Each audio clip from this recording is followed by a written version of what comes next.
अगर आप भी म्यूचुअल फंड के किसी भी फंड में लमसम करना चाह रहे थे बट किसी वजह से किसी रीज़न से आपने नहीं कर सका, हो सकता है कि आप इस इंतज़ार में रहे हों कि भाई हमारे पास कहीं से पैसे आने वाला है, फिर हमारे पास पैसे आ जाएंगे तो हम लमसम कर देंगे। लेकिन अफसोस प्रॉब्लम ये हो गया कि उस फंड में लमसम का ऑप्शन ही बंद हो गया। जैसे कि SBI को देख लीजिए, उसमें लमसम आप नहीं कर सकते हैं। इसी तरीके से निपॉन इंडिया ने भी बंद कर दिया है। इसके अलावा और भी कई सारे फंड्स हैं जिसने अपने मतलब फंड में इन्वेस्टमेंट, लमसम इन्वेस्टमेंट को बंद करके रखा हुआ है। तो कई सारे लोगों के साथ ऐसा होता है कि भाई वो इंतज़ार में रह जाते हैं या किसी वजह से उनके पास पैसे नहीं हो पाते हैं, तो वो सोचते हैं आने वाला टाइम में मैं ये इस फंड में लमसम ज़रूर करूँगा क्योंकि ये मेरा बहुत पसंदीदा फंड है। चाहे उस फंड में आपको जो कुछ भी अच्छा लगा हो, जिसको देखकर आपने इंस्पायर हुआ हो। तो खैर, अगर आपने ऐसा नहीं कर पाया, लमसम नहीं कर पाया अपने मन चाहा फंड में, तो टेंशन लेने की कोई ज़रूरत नहीं है, क्योंकि आज एक ऐसे तरीके पर हम बात करने वाले हैं, एक ऐसे ऑप्शन पर हम बात करेंगे जिसको समझने के बाद, और यकीन मानिए इस वीडियो को अगर आपने लास्ट तक के देख लिया तो मुझे लगता है 100% आप सेटिस्फाइड हो जाएंगे इस बात को लेकर कि हाँ, लमसम मैं नहीं कर पाया था उस फंड में, तो कोई दिक्कत वाली बात नहीं है।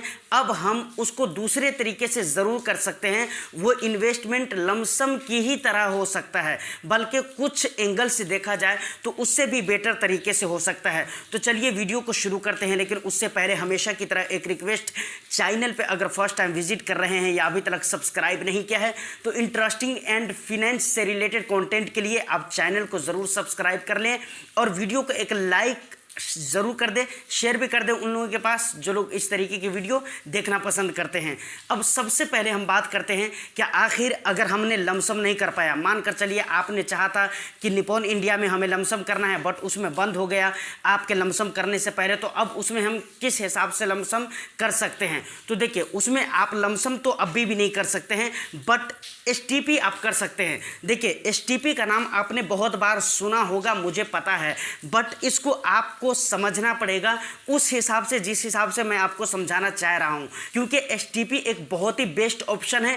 अक्सर लोग सिर्फ नाम सुनकर रह जाते हैं, इसको समझने की ज़रूरत होती है। अब STP कैसे करना है, किस तरह से करना है, ये चीज़ हम बाद में समझेंगे। पहले हम इसके फ़ायदे को समझते हैं। जनरली लोग जो 3 फ़ायदे बताते हैं, पहले हम उस पर बात करते हैं, क्योंकि ये फ़ायदे पे बात करना ज़रूरी है। फ़ायदे के बाद बहुत सारा विज़न आपका क्लियर होने वाला है। STP का सबसे पहला फ़ायदा लोग ये बताते हैं कि मानकर चलिए आपके पास एक लमसम अमाउंट है जिसे आप नहीं चाहते हैं कि मार्केट के एक ही लेवल पर एक ही बार में किसी फंड में निवेश कर दिया जाए, तो आप क्या कर सकते हैं, आप किसी दूसरे स्कीम में निवेश कर दीजिए उस पैसे को, फिर वहां से आप थोड़े थोड़े अमाउंट करके ट्रांसफ़र कर सकते हैं उस फंड में जिस फंड में आप निवेश करना चाहते हैं। इससे ये फायदा हो जाएगा कि मार्केट के हर लेवल पर आपका इन्वेस्टमेंट हो जाएगा थोड़े थोड़े पैसे करके। तो ऐसे मौके पर STP एक बेटर ऑप्शन है। STP का दूसरा फायदा लोग ये बताते हैं, मान लीजिए आपके पास रेगुलर इनकम नहीं है, आपके पास कभी कभार आपके पास बहुत सारा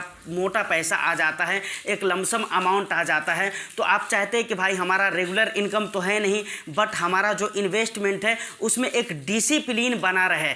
आप चाहते नहीं है कि भाई हमारा डिसिप्लिन टूटना चाहिए, ख़राब होना चाहिए, तो आप क्या करते हैं, किसी भी एक फंड में निवेश कर देते हैं, फिर वहाँ से थोड़े थोड़े अमाउंट करके आप अपने मनचाहा फंड में निवेश करते हैं, तो वहाँ पर आपका डिसिप्लिन भी बिल्कुल बरकरार रहता है, अपनी जगह पे 100% सही चलता रहता है। और दूसरी बात यह है कि आपको इन्वेस्टमेंट का फ़ायदा भी मिलता है, और तीसरी बात यह है कि आप अपने मनचाहा फंड में निवेश भी कर पाते हैं अगर आपने लमसम नहीं कर पाया है तो। और तीसरा फायदा यह है कि STP करने के लिए, किसी भी फंड में STP करने के लिए आपको पहले किसी तरह का लिक्विड फंड में आपको पैसे डालने पड़ेंगे, समझ रहे कि नहीं? तो जब तक आपका लिक्विड फंड में आपका इन्वेस्टमेंट हुआ रहेगा, पैसा रहेगा, वहां पर भी आपको इंटरेस्ट मिलता रहेगा, और जब वहां से आपके मनचाहा फंड में, जिस फंड में आप STP करना चाहते हैं, उस फंड में जब पैसे जाएगा तो वहां पर तो आपको इंटरेस्ट मिलेगा ही मिलेगा। तो दोनों फायदे हैं। एक तरह से आप ये समझ लीजिए कि STP करने के लिए आपको किसी न किसी म्यूचुअल फंड के फंड में पैसे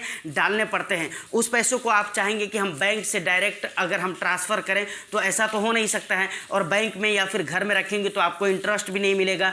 आपको अनिवार्य होता है किसी न किसी लिक्विड फंड में या किसी तरह का कोई भी फंड में पैसे रखना। एक फंड से आप दूसरे फंड में ट्रांसफ़र करते हैं तो पहले वाला फंड में जब तक पैसा रखा रहेगा वहाँ पर भी इंटरेस्ट आप कमा सकते हैं, और जब दूसरे वाला फंड में जाएगा तो 100% वहाँ पर तो इंटरेस्ट मिलता ही मिलता है। तो ये 3 फायदे हैं जिसकी वजह से कहते हैं कि एसटीपी करना चाहिए। लेकिन यही 3 फायदे नहीं हैं, एक और भी फायदा है जो मैं आपको बता रहा हूँ, और वो शुरू में ही मैं उसका चर्चा कर चुका हूँ। वो कौन सा फ़ायदा है? वो ये फ़ायदा है कि अगर आज के डेट में मानकर चलिए आपको निपॉन इंडिया में लमसम करना है। बहुत सारे लोगों की क्वेरी होती है कि भाई मुझे लमसम करना था या करना है, बट अब क्या कर सकते हैं। इसी तरीके से एसबीआई स्मॉल कैप में, इसी तरीके से और भी कई सारे फंड्स हैं जिसने अपने अंडर में मतलब लमसम का ऑप्शन बंद करके रखा हुआ है। तो वहाँ पर कैसे इन्वेस्टमेंट कर सकते हैं? तो देखिए, आप एसटीपी के ज़रिए इन्वेस्टमेंट कर सकते हैं, इतना आपको समझ में आ गया। तो देखिए, जैसा कि मैंने कहा है कि एसटीपी लमसम की जगह काम आता है, मतलब लमसम आपने नहीं कर पाया तो आप एसटीपी के ज़रिए उस फंड में निवेश कर सकते हैं। समझ रहे कि नहीं? इसको समझने के लिए आपको सबसे पहले ये समझना पड़ेगा कि एसटीपी है क्या। देखिए, एसटीपी का फुल फॉर्म होता है सिस्टमैटिक ट्रांसफ़र प्लान। ये आपको पता है, वेरी गुड।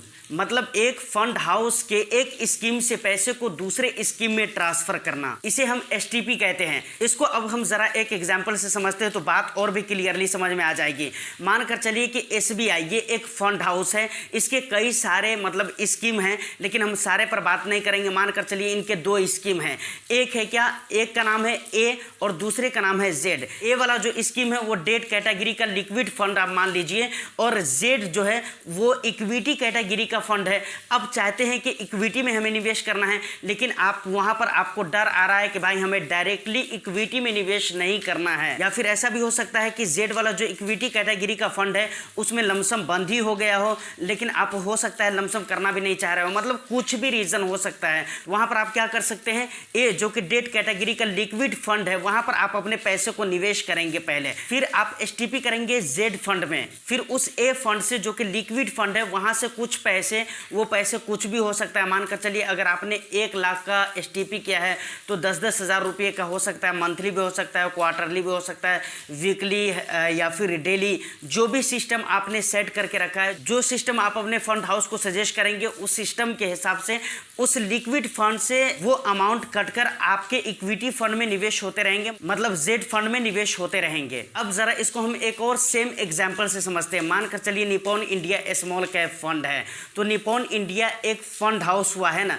उसके कई सारे फंड्स होंगे, एक स्मॉल कैप है। आप स्मॉल कैप में निवेश करना चाह रहे हैं, या फिर आप ये चाह रहे थे कि भाई हमें लमसम करना है बट बंद हो गया, बट अभी भी आपको उसमें निवेश करना है लमसम के हिसाब से, तो आप क्या कर सकते हैं, निपॉन इंडिया के किसी लिक्विड फंड में। देखिए, अब लिक्विड फंड है नहीं है इस पे हमारा मुद्दा नहीं है, हम इस पे नहीं बात करते हैं। तो आपको निपॉन इंडिया के किसी लिक्विड फंड में निवेश करना है। एग्जाम्पल दे रहा हूँ, सिर्फ एग्जाम्पल समझिएगा, है ना। उसमें आपको निवेश करना है, फिर निपॉन इंडिया के लिक्विड फंड से आपको एसटीपी करना है। किस फंड के लिए? Nippon India small cap fund के लिए। उसके बाद एक खास डेट पे खास अमाउंट, जितना आप अपने फंड हाउस को सजेस्ट आपने किया होगा उस हिसाब से एक मेन डेट पे, एक खास डेट पे आपके लिक्विड फंड से एक खास अमाउंट कटकर आपके स्मॉल कैप फंड में निवेश होता रहेगा। तो यहाँ पर वो सारे फायदे हो चुके आपको जो मैं पहले बता चुका हूँ शुरू में ही। और सबसे बड़ा फायदा तो यहाँ पर ये हो गया आपको कि अब इस हिसाब से आप अपने पैसे को Nippon India small cap fund में निवेश कर सकते हैं। तो आज की इस वीडियो में इतना ही। उम्मीद करता हूँ कि वीडियो आपको अच्छी लगी हो। वीडियो अगर अच्छी लगी है तो वीडियो को एक लाइक कर दीजिए, शेयर कर दीजिए, और चैनल को इंटरेस्टिंग कंटेंट के लिए ज़रूर सब्सक्राइब कर लें। मैं फिर मिलता हूँ किसी नेक्स्ट वीडियो में। जब तक के लिए all the best. Thank you for watching.